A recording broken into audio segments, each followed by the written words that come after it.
This video is brought to you by Ridge Wallet, a slim front pocket wallet available in carbon fiber and titanium. With more than 250,000 sold, a lifetime guarantee and free shipping, get 10% off with the code GOLDFISH at ridgewallet.com. Hello everyone, it's Seth, probably better known as Saffron Olive, and it's time for another Instant Deck Tech.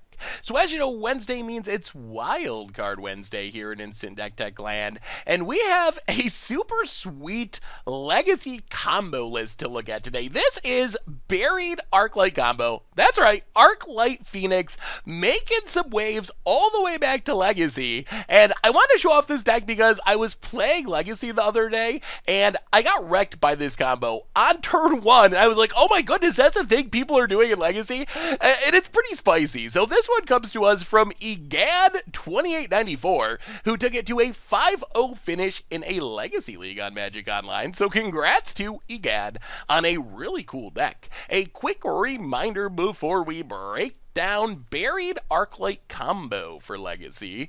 If you enjoyed this deck and you want to see it made into videos, take a minute, click the like button, the subscribe button, leave a comment, anything you can do to support your deck, because whichever deck is most popular gets a shot at being made into videos next week. So Buried Arclight combo starts with Buried Alive. That's a buried part of the combo, and you might know this card from Commander. It's basically a Commander staple, but it doesn't really usually, at least, show up in Legacy. So Buried Alive is just 3 mana. You get to tutor for 3 creatures and put them in your graveyard. Pretty straightforward and simple. So the idea of this deck is we want to cast Buried Alive really quickly, maybe as early as turn 1 with the help of Dark Ritual and Lotus Petal.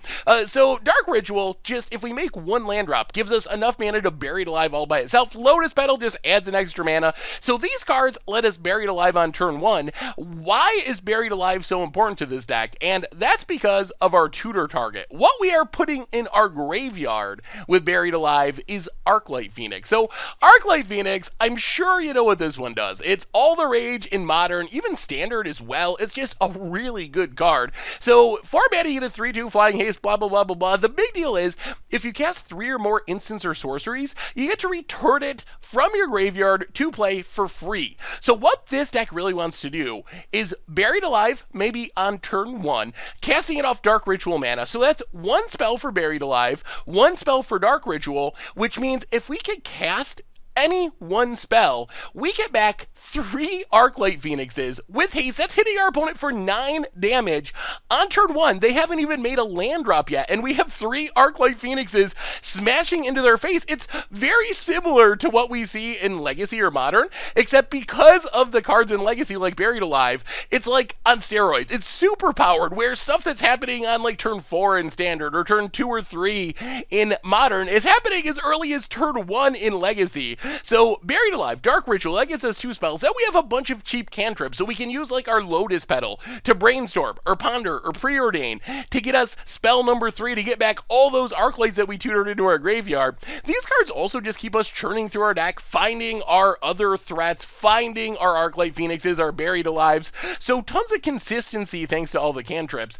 Cabal Therapy, super cute with Arclight Phoenix. So Cabal Therapy, you can pay 1, cast it from your hand, you name a non-land card, your opponent reveals their hand, and they discard all the cards with that name. The big deal is it has flashback of sack a creature, so once we have our Arclight Phoenixes out, Cabal Therapies are kind of free, because first main phase, we can sack our Phoenixes, strip our opponent's hand, and since we probably already cast the first half of Cabal Therapy, we probably know what we're aiming for, and can name something really important, but then the Phoenix, it's just going to come back from the graveyard anyway, because we have so many cheap spells, so in theory, we can get those 3 Phoenixes on turn 1, smash our opponent. On turn 2, we could theoretically triple Cabal Therapy, sacrifice all of our Phoenixes, strip our opponent of anything relevant in their hand, and then all the Phoenixes just come back, smash our opponent's face again to close out the game. To go with Cabal Therapy, we get Thought Seizes, just more early game interaction, discard.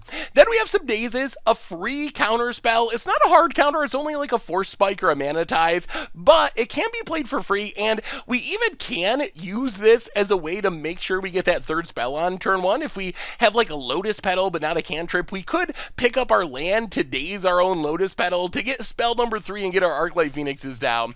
Then we have our backup plan, which is Monastery Mentor. So Monastery Mentor, it likes us casting a lot of cheap spells. It has prowess, and whenever we cast a non-creature spell, we get a 1/1 monk token with prowess. So not only are we making 1/1s like Young Pyromancer, but these 1/1s are becoming 2/2s and 3/3s and 4/4s, so they turn into really massive threats.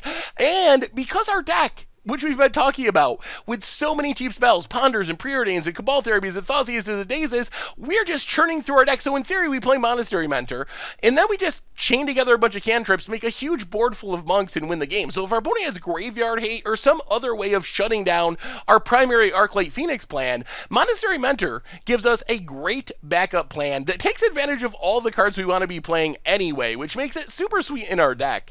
As far as the mana base, we get a bunch of fetch lands, a couple of basic lands, some original dual lands. In the sideboard, we get some nice combo hate, Unmoored Ego to strip away combo pieces, Chemball makes it pretty much impossible to storm off, Tormod's Crypt to deal with our opponent's graveyard, Disenchant Serenity to deal with artifacts and enchantments, Swords to Plowshares gives us a bit of removal. We didn't have any actual removal in our main deck, Flusterstorm to deal with non-creature spells of pretty much any kind, Plains comes in to make sure we have the white mana for our Swords to Plowshares, and that is Buried Arclight combo, probably the scariest Arclight Phoenix deck that's existed to date. It is just a really scary fast Arclight Phoenix deck, and that's our instant deck for today. So thank you so much for watching. I hope you enjoyed it, and I will talk to you soon.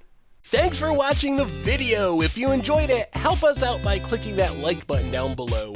And to keep up on all the latest and greatest, click that subscribe button. And don't forget to hit that bell icon to get alerts whenever we have new videos. And if you want to, check out some of our other sweet videos here and here.